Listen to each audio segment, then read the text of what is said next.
Egunon, un abrazo para todas y todos, compañeros y compañeras del proceso de Euskal Herria, a quienes están buscando una justicia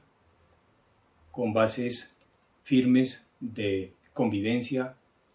y superar este largo conflicto con una paz digna para todos y todas. Yo referiré algunos elementos desde el proceso colombiano, desde la experiencia que estamos teniendo en La Habana en particular. Desde hace más de 3 años, desde el 2012, se desarrollan en La Habana diálogos de paz entre el gobierno colombiano y la insurgencia de las FAREP, las Fuerzas Armadas Revolucionarias de Colombia, Ejército del Pueblo, una de las organizaciones insurgentes de Colombia.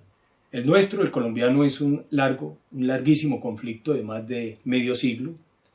Estamos hablando de un conflicto muy doloroso y hoy día hay elementos, avances que nos indican un camino. No es la primera vez que se intenta un proceso de paz, pero esa Constitución de 1991, estamos hablando ya de 25 años, no fue desafortunadamente la solución. Creó unas posibilidades, pero se entró en una etapa muy dolorosa, muy intensa en los años 90 y sobre todo a partir del gobierno de Uribe Vélez, que fue un gobierno caracterizado y documentado está por sus alianzas narcoparamilitares, época en la que se planteó claramente un negacionismo. No se reconocía el conflicto armado, no se reconocían las víctimas, no se reconocían las violaciones de derechos humanos que estaba produciendo el propio aparato de poder, no se reconocían los derechos que estaban en juego, desde la perspectiva, por ejemplo, del derecho humanitario y los propios derechos de las víctimas. En 2010, con el cambio de gobierno a Santos, que era su ministro de Defensa, y con la posibilidad que se abre allí, evidentemente, porque ha habido unos cambios, se da este proceso en el que estamos en La Habana. Allí se han tratado grandes temas, el tema agrario, que fue el primer punto de la agenda, la participación política, el segundo punto, el tema de las drogas ilícitas. Ustedes bien saben, en Colombia no se puede deslindar el conflicto de la desgracia de un fenómeno que es el narcotráfico en todas sus ramificaciones y expresiones. Se trató el tema de las drogas ilícitas. Y luego un tema que aparece como quinto en la agenda, que está siendo tratado como cuarto en la sucesión temática, y es el de víctimas. Es un tema que está formulado de manera muy escueta. Se habla de los derechos de las víctimas, de verdad, y de los derechos humanos de las víctimas. Y a esto se le ha dado un desarrollo, repito, que tiene unos avances que pueden, no digo para que otros conflictos emulen o copien, pero sí tomar en cuenta algunos desarrollos o insumos que se han generado en lo que hemos trabajado en La Habana. Se ha trabajado una perspectiva de integralidad de los derechos de las víctimas.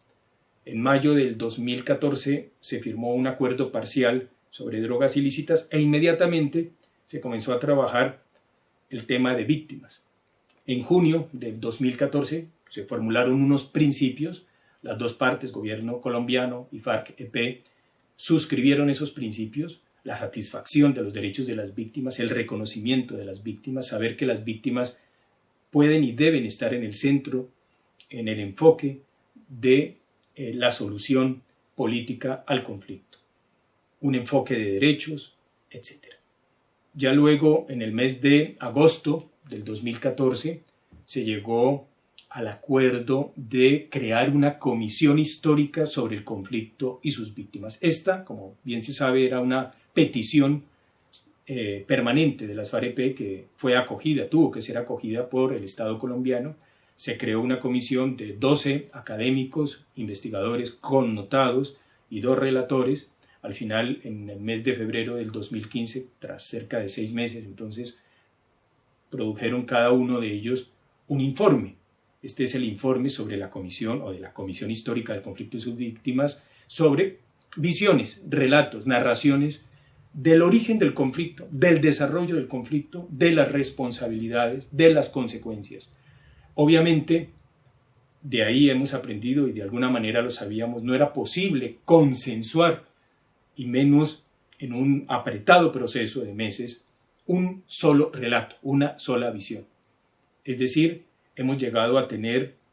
varias visiones. En lo fundamental sabemos, hay una que apunta tendenciosamente a exculpar al Estado, a señalar solo las responsabilidades de la insurgencia, y también hay una visión con la que hay cierta afinidad por parte de la insurgencia y de fuerzas de izquierda, que es la que señala un orden social injusto y unas raíces sociales y económicas de exclusión que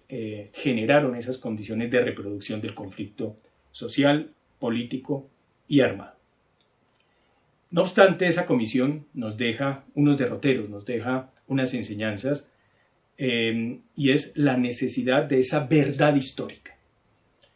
de tener que producir y comprometernos con una cultura que genere esas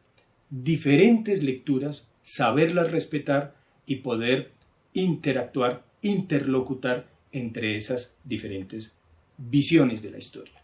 No es posible, hasta que no haya una reconstrucción histórica, tener una sola visión y que ésta corresponda a una visión de consenso o cohesionada en diferentes sectores de la sociedad. Sin embargo, allí solamente teníamos una aproximación a la verdad histórica, no a la verdad judicial. Obviamente, teniendo en el horizonte, digámoslo, las 4 columnas de los derechos fundamentales de las víctimas, ya no solo consideradas individualmente, sino en colectivo, en el conjunto de la sociedad, está el derecho a la verdad, el derecho a la reparación, la justicia y la no repetición. Sobre la verdad hubo un acuerdo del 4 de junio de 2015, un acuerdo para el establecimiento de una comisión que funcionará cuando acabe el conflicto, inmediatamente se pondrá en marcha, que es una comisión para el esclarecimiento de la verdad, la convivencia y la no repetición. Esta comisión no está del todo acordada, pero en gran medida ya está delineada. Estamos también trabajando en La Habana en el tema de reparación, viendo ángulos de la reparación no solamente individual sino colectiva, la necesidad de que el Estado asuma responsabilidades de reparación. Y se ha llegado en La Habana en el pasado mes de septiembre, el día 23, a formular un acuerdo un preacuerdo sobre un sistema o una jurisdicción especial para la paz, que sería la creación de unos tribunales y de unas salas especiales para dirimir, para establecer responsabilidades penales, sobre todo de aquellos hechos que podrían constituir graves crímenes internacionales que se han dado en Colombia. Si nos fijamos tanto en la Comisión Histórica del Conflicto, que es la de los relatos, como en la que se va a poner en marcha, que es esta Comisión de la Verdad o de Esclarecimiento de la Verdad, y asimismo en lo que tiene que ver con la reparación y en lo que queremos nosotros que también esté presente y de manera transversal en las garantías de no repetición, es que a partir de la verdad se puedan establecer una serie de compromisos. La verdad para nosotros, en el enfoque que estamos trabajando allí los asesores jurídicos y sobre todo las víctimas en Colombia y obviamente los propios actores, y podemos decir también el Estado colombiano de alguna manera, es que más allá del castigo, del absurdo de una sanción que no repara,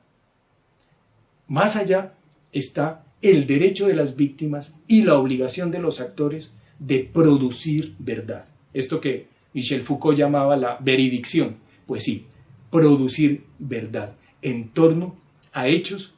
que no estuvieron bien. Por ejemplo, que no estaban en coherencia con el planteamiento de la rebelión armada, que no estaban en coherencia con los planteamientos de un Estado de Derecho,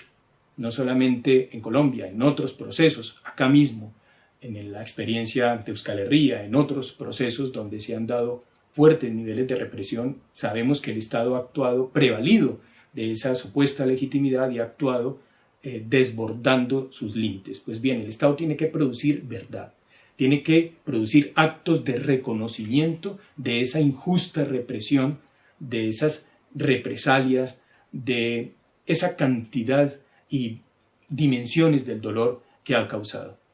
buscando que con esa verdad se restablezcan derechos, no solamente individuales, sino colectivos. En el caso colombiano estamos esperanzados de poder encajar estas piezas, esa verdad histórica,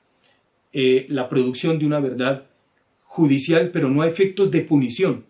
sino a efectos de reconocimiento y de que haya un sentido de sanciones restaurativas, reparadoras, que pueda haber un diálogo entre víctimas y actores políticos y que se puedan surtir unas explicaciones. En nuestro caso, obviamente, con toda la complejidad de por medio, lo que supone que el Estado reconozca su responsabilidad por el paramilitarismo, por las estructuras paramilitares que se crearon desde los años 60, además con el apoyo de los Estados Unidos. Es importante que todos estos escuadrones de la muerte se develen, no se esconda su responsabilidad. Y sabemos nosotros en otros conflictos donde el Estado ha actuado creando esas estructuras paralelas, tienen tarde o temprano que reconocerse esas responsabilidades a efectos de esa verdad que poco a poco debe ser tejida. En Colombia vivimos una realidad que es la rearticulación de las víctimas. Hay núcleos de víctimas, pero también hay un considerable nivel de dispersión. Es importante que las víctimas de los actos cometidos por el Estado, por las fuerzas de un régimen que ha actuado prevalido de esa supuesta legitimidad, se mantengan unidas, tengan esa visión de incorporar a su lucha política y a su planteamiento ético cada uno de estos pasos de producción de verdad, de un sentido, como hoy lo recogen muchos planteamientos a nivel internacional, en donde se desplaza el eje, ya no está en la punición, en el castigo, sino en la necesidad de verdad y en la sanación que esa verdad puede producir en el diálogo o en la interacción entre víctimas y actores políticos. Esto es algo importante a mantener. Estamos muy esperanzados que en Colombia se pueda cerrar o ir produciendo una concreción de este proceso que además se incorpore con sus paradigmas, con sus planteamientos, el Ejército de Liberación Nacional y que en lo que queda de estos años del gobierno Santos y en la larga marcha que será la recomposición de una cultura democrática, de una cultura de respeto a los derechos humanos, los derechos de las víctimas del régimen, los derechos en Colombia. De hecho existe una asociación grande que es la de víctimas de crímenes de Estado, que han sufrido el terrorismo de Estado, que han sufrido esos vejámenes, la desaparición forzada, las torturas. Para nosotros es muy importante la lucha que ustedes también han desarrollado acá. De hecho, hemos tomado ciertas banderas, algunos de nosotros, por ejemplo, fruto de esas indicaciones, de esas luces, fue que en Colombia un sector de las víctimas declararon persona no grata a Baltasar Garzón, porque sabemos nosotros el papel que este ex juez ha jugado en el caso del Estado español y en relación con el conflicto vasco. Pues bien, yo solamente quisiera animar y que sepan que tanto en La Habana como donde se vaya a desarrollar el proceso con el ELN, hay también unos focos de atención y que vemos muy importante ese intercambio con las asociaciones de víctimas, con las organizaciones que han estado en ese horizonte luchando por los derechos y el restablecimiento de los derechos colectivos. Es muy importante no perder esa perspectiva y saber que esas luchas son perfectamente incorporables, que se pueden conjugar las luchas de las víctimas y las luchas políticas para que podamos tener las garantías de no repetición y superar esos estadios de violencia. Muchísimas gracias, Esquerri Gasco.